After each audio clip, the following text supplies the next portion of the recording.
Good morning, everyone. मेरा नाम सुनील खेमानी है and I welcome you all to this first session of options trading. इससे पहले कि हम लोग टेक्निकलिटीज में ऑप्शंस की और उसमें जो टर्म्स यूज होती हैं उसके बारे में बात करें और बहुत डिटेल में ऑप्शंस को समझें, मैं थोड़ा अपने एक्सपीरियंस के बारे में आपको बताना चाहता हूँ। मैं जयपुर से बिलोंग करता हूँ और मेरा 12 साल का वर्किंग एक्सपीरियंस है with global investment banks like डॉइचे bank, HSBC and Westpac, जिसमें मैं ग्लोबल जो ट्रेडर्स हैं उनके साथ डेरिवेटिव्स पे काम कर चुका हूँ। इसके अलावा लास्ट 5 ईयर से मैं ऑप्शंस में ट्रेडिंग कर रहा हूँ डेडिकेटेडली। तो मेरा एक्सपीरियंस जो ऑप्शंस में और डेरिवेटिव्स में है, that is more than 17 years. ये तो ही मेरी बात। अब आते हैं ऑप्शंस पे। तो ऑप्शंस के बारे में जब भी कहीं पे हम ये वर्ड देखते हैं तो सबसे पहला चीज हमारे दिमाग में क्या आती है? मेरे दिमाग में जो सबसे पहली चीज आती है वो आती है मल्टीपल चॉइस क्वेश्चंस। जब भी हम कोई कंपटीशन का पेपर हमने दिया, कैट का एग्जाम कई लोग देते हैं, कई रेलवे के एग्जाम, बैंकिंग के एग्जाम, वहाँ पे मल्टीपल चॉइस क्वेश्चंस आते हैं जिसमें क्वेश्चंस के हर क्वेश्चन के 4 या 5 आंसर्स होते हैं, 4 या 5 ऑप्शंस होते हैं। उन ऑप्शंस में से एक ऑप्शन सही होगा, 3 गलत होंगे, या हो सकता है उसमें ये भी ऑप्शन दिया हो कि सारे ही ऑप्शन सही है या सारे ही ऑप्शन गलत है। तो जब भी हम इतने सारे हमारे पास ऑप्शंस होते हैं तो डेफिनेटली एक चीज जो सामने आती है वो आती है कंफ्यूजन। अच्छा, कंफ्यूजन कब आता है? जब आपको उस चीज के बारे में पता नहीं है या उस क्वेश्चन के बारे में आपने कभी पढ़ा नहीं है, या पढ़ा है तो आपको उस लेवल तक उस चीज की नॉलेज नहीं है जिस लेवल तक होनी चाहिए उस क्वेश्चन को आंसर करने के लिए, या उसमें जो सही आंसर है उसको टिक करने के लिए। तो अगर आपके पास नॉलेज है, अंडरस्टैंडिंग है उस चीज की, तो आपको सही ऑप्शन पता होगा, आप फटाफट उस ऑप्शन को टिक कर सकते हैं। लेकिन अगर आपको नहीं पता या आपने उसके बारे में पढ़ा है लेकिन बहुत ज्यादा डिटेल में नहीं पढ़ा, तो तब हमारा कंफ्यूजन स्टार्ट होता है। तब कंफ्यूजन स्टार्ट होता है। और वो जो कंफ्यूजन है उसमें हम लोग क्या करना पसंद करते हैं कि यार चलो ठीक है, जितने क्वेश्चंस आते थे वो तो हमने टिक कर दिए, लेकिन अब जो बाकी बचे हुए हैं इनको भी आंसर करना है। तो आंसर करने के लिए या तो हम कर लेते हैं कि ऐसे कर लेते हैं कि पहले वाले का ए, दूसरे का बी, सी, डी, और ऐसी इसी सीक्वेंस में अपन बाकी सारे क्वेश्चंस का भी आंसर कर देते हैं। तो 10 क्वेश्चंस अगर ऐसे हुए या 20 हुए तो उनमें से 2 या 4 तो करेक्ट हो ही जाएंगे। ठीक है। तो वो तुक्का मारते हैं हम लोग।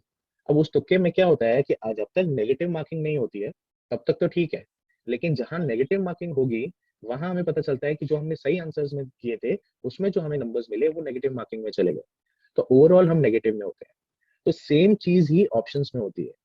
अपने पर्सनल एक्सपीरियंस में मैं बताता हूँ आपको कि मैं बहुत लोगों से ऑप्शंस के बारे में बात करता हूँ। तो हर किसी का एक अपना परसेप्शन है, एक लिमिटेड नॉलेज के साथ हर कोई बात करता है।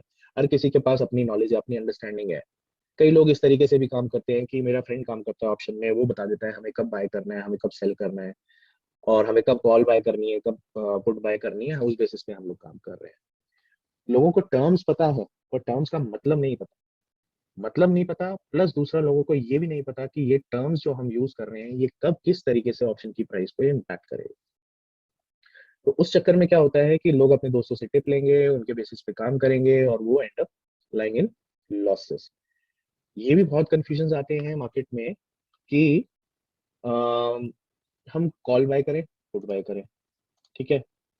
अच्छा, वोलेटिलिटी को एक बड़ा कंसेप्ट बना दिया है, और उसके बाद फिर कौन सी स्ट्राइक चुने हमें पता ही नहीं चलता लोगों को। इतने सारे कंफ्यूजन। उसके बाद डेटा एनालिसिस एक अलग है, ओपन इंटरेस्ट एक अलग चीज है। मतलब इतनी सारी चीजें हैं ऑप्शंस के में जो टर्म्स यूज होती हैं उससे नॉर्मल जो ऑप्शंस के बारे में नहीं जानते लोग वो बहुत ज्यादा कंफ्यूज हो जाते हैं। इसी कंफ्यूजन को दूर करने के लिए हमने ये कोर्सवेयर बनाया है जहाँ पे हम लोग डिस्कस करेंगे इन डिटेल्स के बारे में, और डिटेल इन टर्म्स और डिटेल्स के बारे में बात करने का पर्पस यही होगा कि at the end of the day जब आप ये कोर्स कर लेंगे तो you will B at a position जहाँ पे आप बहुत अच्छे से ट्रेड कर सकते हैं और आपको सारी चीजों की प्रॉपर अंडरस्टैंडिंग होगी। रिमेम्बर, जैसे मैंने एग्जांपल लिया था कि जब हम क्वेश्चन पेपर में ऑप्शंस देखते हैं तो अगर किसी चीज के बारे में हमें कंप्लीट डिटेल मालूम है तो उसका आंसर हमें बहुत कॉन्फिडेंटली पता होता है कि ये इसका आंसर है।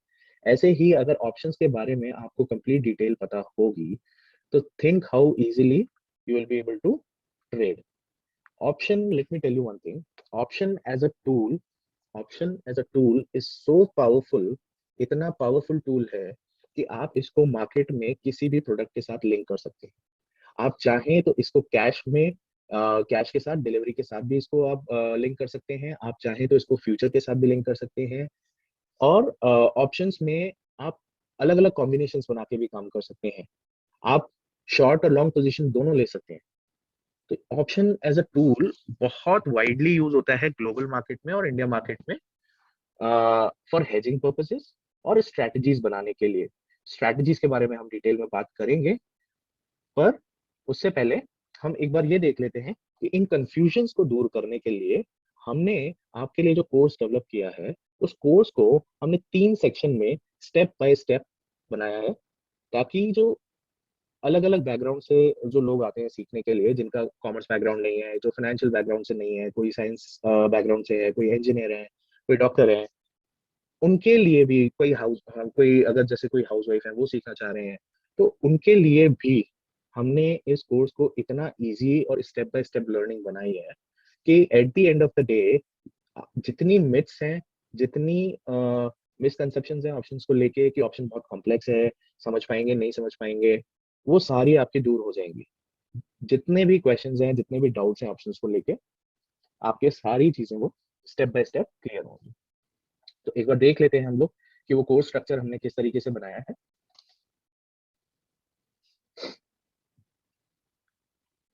हमने उस कोर्स को 3 सेक्शन में डिवाइड किया है, ऑप्शन ट्रेडिंग को। पहला जो पोर्शन है वो है फाउंडेशन। फाउंडेशन में हम लोग बात करेंगे बेसिकली ऑप्शन के बेसिक्स के बारे में। ठीक है, ऑप्शंस के बेसिक्स, उसमें कौन कौन से टर्म्स यूज होते हैं, उन टर्म्स का मतलब क्या होता है, और वो टर्म्स कहाँ कहाँ यूज होंगे। उसके अलावा फिर हम बात करेंगे ऑप्शंस के सेटलमेंट्स के बारे में, उनके पे ऑफ्स के बारे में, और मनीनेस के बारे में। ये जो सेक्शन है, जो फाउंडेशन वाला, ये कोर्स का बेस है। ठीक है, किसी भी स्ट्रक्चर को, किसी भी मजबूत स्ट्रक्चर को अगर आपको खड़ा करना है तो उसके लिए नींव बहुत ज्यादा इंपॉर्टेंट होनी चाहिए। तो ये जो है, ये नींव है उस ऑप्शन की, ऑप्शन के कोर्स की नींव है। तो ये हमने सबसे पहले रखा है, ताकि अगर हमारे बेसिक्स क्लियर होंगे तब हमारी आगे की सारी चीजें स्टेप बाय स्टेप हम क्लियर करते चलेंगे। तो ये हमारा फर्स्ट सेक्शन है। सेकंड सेक्शन में हम लोग बात करेंगे ऑप्शंस के प्राइसिंग के बारे में और ओपन इंटरेस्ट के बारे में। ऑप्शन की प्राइसिंग के बारे में जब हम बात करेंगे, तो हम ये बात करेंगे कि ऑप्शन का जो प्रीमियम है, ये जो प्राइस है, उसमें कौन कौन से कंपोनेंट्स हैं, वो कंपोनेंट्स एक दूसरे से किस तरीके से लिंक्ड हैं, वो कंपोनेंट्स कैसे रिएक्ट करते हैं अलग अलग सिनेरियोज में। Scenarios could be expiry, scenario could be event, कोई मार्केट में इवेंट होते हैं, जैसे अभी बजट आने वाला है, कभी इलेक्शंस आते हैं, कभी वॉर वाली सिचुएशन होती है, तो उस टाइम पे ये सारी चीजें किस तरीके से रिएक्ट करेंगी, ये कंपोनेंट्स किस तरीके से रिएक्ट करेंगे, क्योंकि इन कंपोनेंट्स की वजह से ही ऑप्शंस की प्राइस बनी हुई है। तो ऑप्शन की प्राइस इन कंपोनेंट्स की वजह से ऊपर नीचे होती है। ठीक है, तो ये हमें हेल्प करेगा डिफाइन करने में कि हमें बाय करना चाहिए कि हमें सेल करना चाहिए, और बाय भी करेंगे तो कौन सी स्ट्राइक पे करेंगे, या सेल भी करेंगे तो कौन सी स्ट्राइक पे करेंगे। तो ये सारी चीजें जो हैं, ये हम ऑप्शन प्राइसिंग और उनके कंपोनेंट्स के बारे में जब पढ़ेंगे, तब हम उस चीज को डिफाइन कर पाएंगे। उसके बाद में जो नेक्स्ट टॉपिक होगा, that would be open interest. Open interest layman language में आप लोग सब ट्रेडिंग करते ही हैं। लेमन लैंग्वेज में अगर मैं बात करूं, तो सबने सुना होगा डेटा एनालिसिस, ऑप्शंस का डेटा ये कह रहा है, ऑप्शंस का डेटा ये कह रहा है, या ऐसे भी लोग सुनते हैं कि बहुत जगह ऐसे सुनने में आता है कि यार ये स्ट्राइक पे इतने सारे कॉल ऑप्शन पड़े हैं, यहाँ पे इतनी पुटें खड़ी हुई हैं, इतने कॉल खड़े हुए हैं, इनका मतलब क्या है, इतनी कॉलें खड़ी हुई हैं इनका मतलब क्या है, इतनी पुटें खड़ी हुई है उनका मतलब क्या है, ये ओपन इंटरेस्ट है क्या, ये आपकी ट्रेडिंग को कैसे इम्पैक्ट करता है या इफेक्ट करता है, उसके बारे में पढ़ेंगे। Millions and millions an number of combinations बन सकते हैं ओपन इंटरेस्ट में डेटा के लिए। केवल सपोर्ट रेजिस्टेंसेस जानना, या कहाँ पे कॉल रेटिंग और पुट रेटिंग जानना ज्यादा हुई है, वो जानना सफिशिएंट नहीं है ऑप्शन ट्रेडिंग के लिए। ऑप्शन का डेटा रेगुलर बेसिस पे चेंज होता रहता है मार्केट में, एवरी मिनट एवरी सेकेंड। उस चीज को किस तरीके से अपन को रीड करना है, उससे क्या डिडक्शन निकल रहा है, क्या रिजल्ट निकल रहा है, दैट विल डिफाइन कि हमारा डायरेक्शन क्या होगा, किस तरफ जाना चाहिए। कई बार टेक्निकल्स में हमारे ब्रेकआउट्स आते हैं, ब्रेकआउट्स आते हैं, लेकिन आजकल के सिनेरियो में हमने देखा होगा कि ज्यादातर ब्रेकआउट्स पहले फेल हो रहे हैं, वो स्टॉप लॉस आपका हंट करने आते हैं। तो ये सारी चीजें आपको कैसे पता चलेंगी, ये सारी चीजें आपको हम जब ओपन इंटरेस्ट और डेटा एनालिसिस बताएंगे, तब आपको समझ में आएगा कि ये अगर ब्रेकआउट आया है तो ये ब्रेकआउट जेन्युइन है, कि ये एक फेक आउट है, ये आपको ट्रैप करने के लिए ब्रेकआउट है। ठीक है, इसका एक एग्जांपल लेते हैं। मुझे एक ट्रेड ध्यान है, मई 2021 में मैंने एक ट्रेड किया था लुपिन में। ठीक है, ये वो ट्रेड था। अगर आप देखेंगे तो यहाँ पे एक फ्लैग का फॉर्मेशन है लुपिन, देखें, और ये ब्रेकआउट आया है यहाँ पे लुपिन के अंदर, अगर आप देखें तो डिटेल में। अच्छा, वॉल्यूम आप देखेंगे तो बहुत अच्छे वॉल्यूम्स के साथ ब्रेकआउट आया है और फॉलो वॉल्यूम्स भी हैं। ठीक है, टेक्निकल्स के हिसाब से हम लोग यहाँ पे बाय पोजीशन खड़ी करनी चाहिए, और आइडियली अगर केवल टेक्निकल के हिसाब से जाए तो मैं भी यहाँ पे बाय करके बैठूंगा। लेकिन क्योंकि ये ट्रेड, ये स्टॉक ऑप्शंस में भी ट्रेड होता है, तो डिमांड एंड सप्लाई जो है वो ऑप्शंस में भी क्रिएट होती है। और उसके बारे में जब हम बात करेंगे तो हम ये समझेंगे कि वो डेटा आपको आपके इस ब्रेकआउट को सपोर्ट कर रहा है कि नहीं। ठीक है, उस केस में, इस लुपिन वाले केस में स्पेसिफिकली जिस टाइम पे मैंने डेटा देखा था, उस केस में ब्रेकआउट को, ये डेटा डेटा जो था ऑप्शंस का, वो ब्रेकआउट को सपोर्ट नहीं कर रहा था। तो यहाँ पे मैंने लॉन्ग करने के बजाय मैंने किया था शॉर्ट। ठीक है, और ज्यादातर लोग जो थे वो लॉन्ग में बैठे थे। अब अगर आप देखेंगे इधर, जब मैंने शॉर्ट किया उसके बाद अगर आप देखें तो वो स्टॉक जो है, ये लुपिन जो है, आज तक उस प्राइस में नहीं गया है। उसके बाद देखिए आप क्या हुआ है,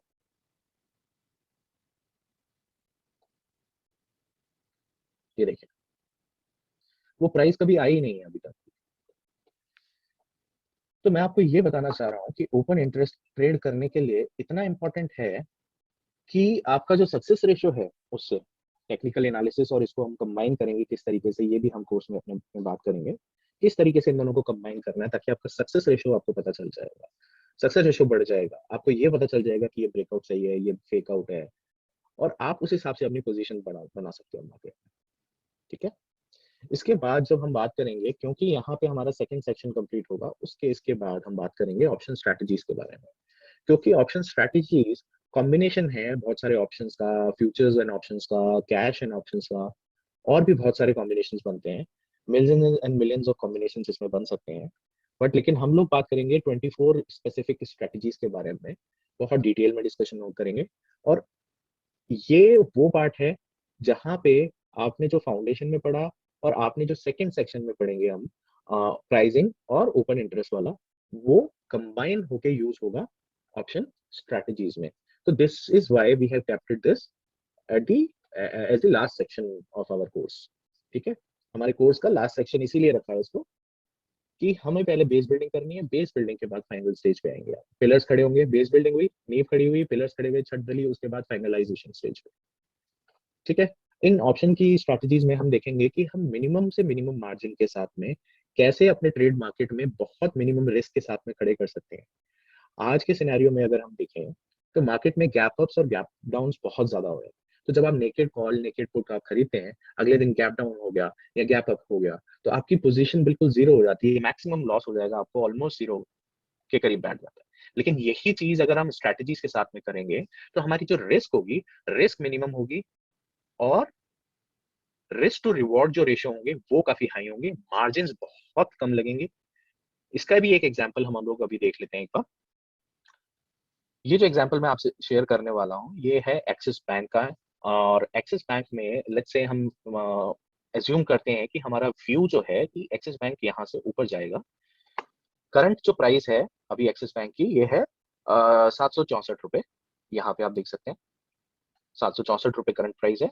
ठीक है, और हमें, हमारा परसेप्शन ये है, हमें टेक्निकल्स देख लिया, हमने ऑप्शंस का डेटा देख लिया, हमने सारी चीजें एनालाइज कर ली, हमें लगता है कि एक्सिस बैंक यहाँ से 820 से 830 के करीब जाना चाहिए। अब इसको ट्रेड करने के दो तरीके हैं। या तो आप नेकेड कॉल ऑप्शन ले लो, ठीक है, नेकेड आप ऑप्शन में पोजीशन बना लो, जिससे आपका प्रीमियम पूरा पूरा रिस्क पे होगा।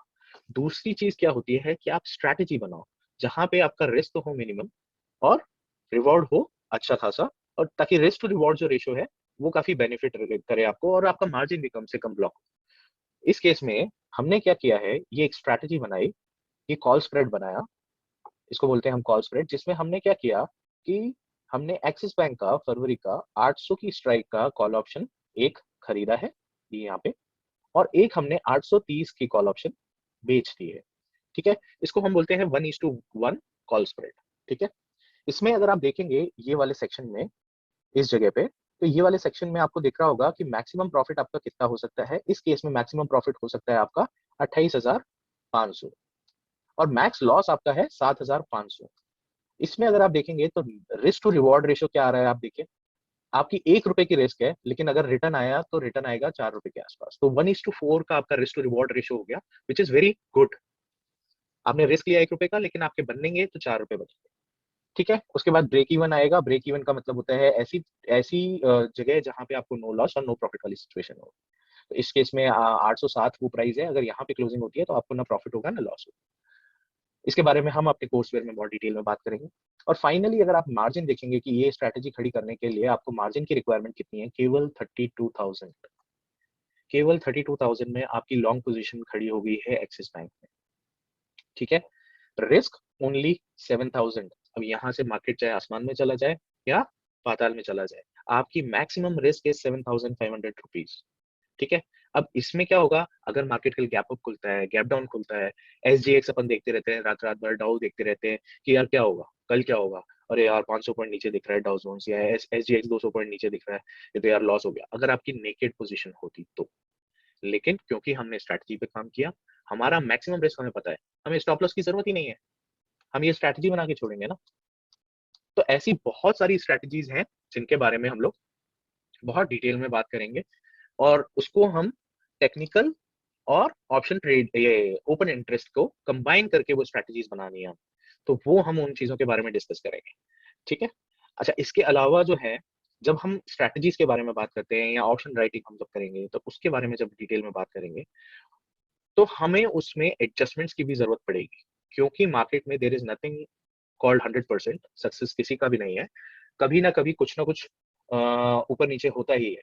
आई मीन, आप 70% 80% सक्सेस रेट अचीव कर सकते हो, 80 90% कर सकते हो, लेकिन 100% कुछ नहीं होता है। Market always surprise you. तो जब आपको मार्केट सरप्राइज कर रहा है, जब आपकी पोजीशन जो आपने स्ट्रैटेजीज के थ्रू बनाई है या आपने डेटा देख के कोई पोजीशन बनाई है, उसमें अगर हम लॉस वाली सिचुएशन में जा रहे हैं, तो हमें अपनी पोजीशन में एडजस्टमेंट्स की जरूरत पड़ती है। तो उन एडजस्टमेंट्स के बारे में भी बात करेंगे। उन एडजस्टमेंट से हम क्या करेंगे कि हमारी जो पोजीशन खड़ी हुई है, या तो वो लॉस में ना जाए, या उसमें जो लॉस में जा रही है उसमें भी हमें प्रॉफिट हो। तो किस तरीके से हम वो एडजस्टमेंट्स करेंगे, इन सब चीजों के बारे में हम अपने कोर्सवेयर में बात करेंगे। तो ये था हमारा कोर्स, हमने किस तरीके से डिजाइन किया है, स्टेप बाय स्टेप किस तरीके से आपकी लर्निंग प्रोसीजर डिजाइन रहेगी, उस हिसाब से।